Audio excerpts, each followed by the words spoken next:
You're listening to BBC Three Counties Radio. It's Saturday Breakfast. I'm Nana O'Quare. Now, this morning we're reflecting on the life of the Duke of Edinburgh, Prince Philip.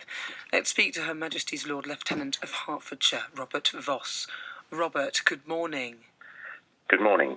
Now, Robert, for those who don't know, you're the Queen's representative in Hertfordshire. So this must be a very sad occasion for you. Very much so, yes, for me and for the whole country, and I think for probably a lot of the world. Did you get to meet Prince Philip? I'm presuming that you did. I did on several occasions, and he was certainly quite a character. Very charismatic, incredible wit and humour, very quick, very sharp, but also very humble, and had a word for everybody, and those around him he made feel very comfortable very quickly, and I think very often his wit and his humour helped him with that, because people felt at ease immediately. I think that was possibly his tactic. Now, I'm wondering about your role then, Lord Lieutenant of Hertfordshire. What does that entail? What does it mean?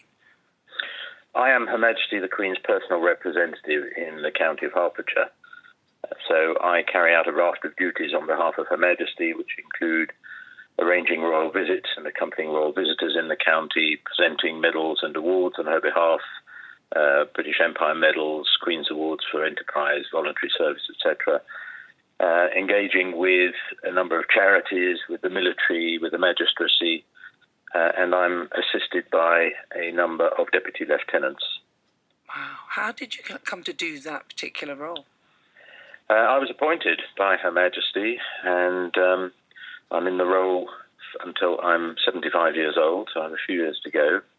And I was appointed by Her Majesty on the advice of the Prime Minister, who at the time was Theresa May.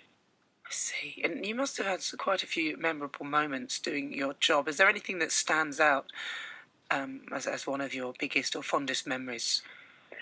Oh, goodness, there are many, many, many, far too many to list now. But I suppose first time meeting Her Majesty the Queen, who is an absolutely marvellous, amazing woman, and bright as anything. I think that is definitely a standout moment.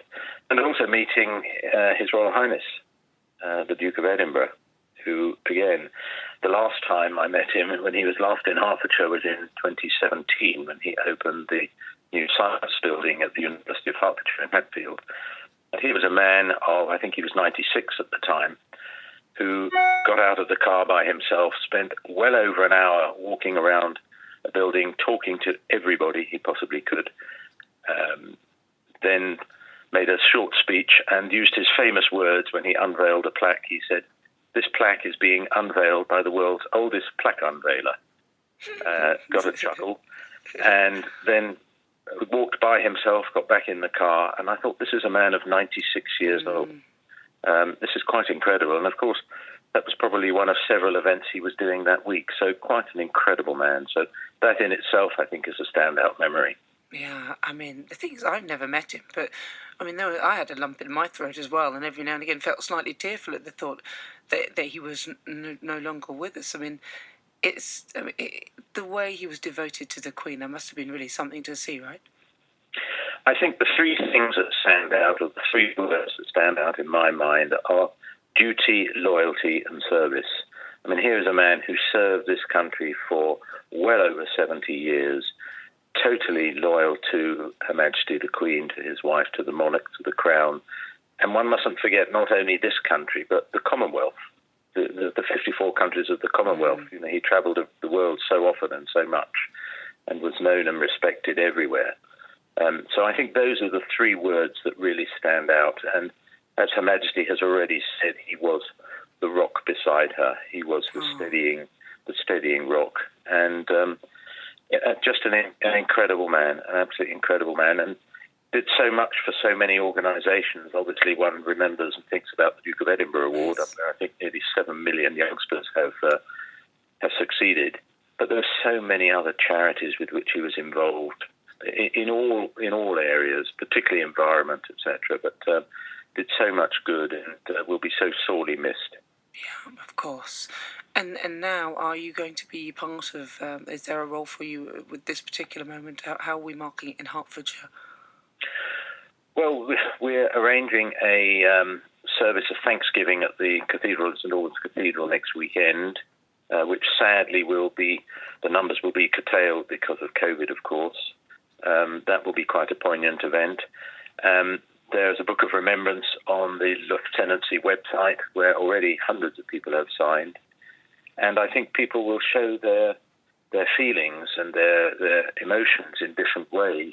Of course, he, at his own request, he doesn't want a state funeral. He won't lie in state. So although the funeral arrangements have yet to be announced, one imagines it will be quite a small, perhaps family affair in Windsor. So there won't be a huge lying in state, but it doesn't mean in any way that people will stop showing their condolences and their sympathy, particularly towards Her Majesty and the family, because one mustn't forget, this is a family man of 99 years old who was a husband for many, many, many years, a father, a grandfather, and a great-grandfather, and loved by the family. So I think there's the family aspect that one mustn't forget as well. Yeah, very, very tough for the Queen as well to sort of continue forward and in such a public way as well. I mean, my heart goes out to her. I think that's true. I think everybody thinks exactly the same. And apart from anything else, any couple who've been married for, I think it was 73 years, to lose a partner after that period of time is going to be extremely difficult. But when you're in the public eye, makes it even more so. And I read this morning briefly that I think Her Majesty is likely to make a statement, which I think is extremely brave. So one can't imagine what she's going through after such a long and loving marriage. So I think one has to feel for the whole family, quite honestly. Well, listen, Robert, thank you so much for sharing your thoughts and your memories. You take care. Have a good morning. Thank you very much indeed. That's Robert Voss. Now, he is the Lord Lieutenant of Hertfordshire. Very touching, and his memories of Prince Philip, quite incredible. What an incredible man he was.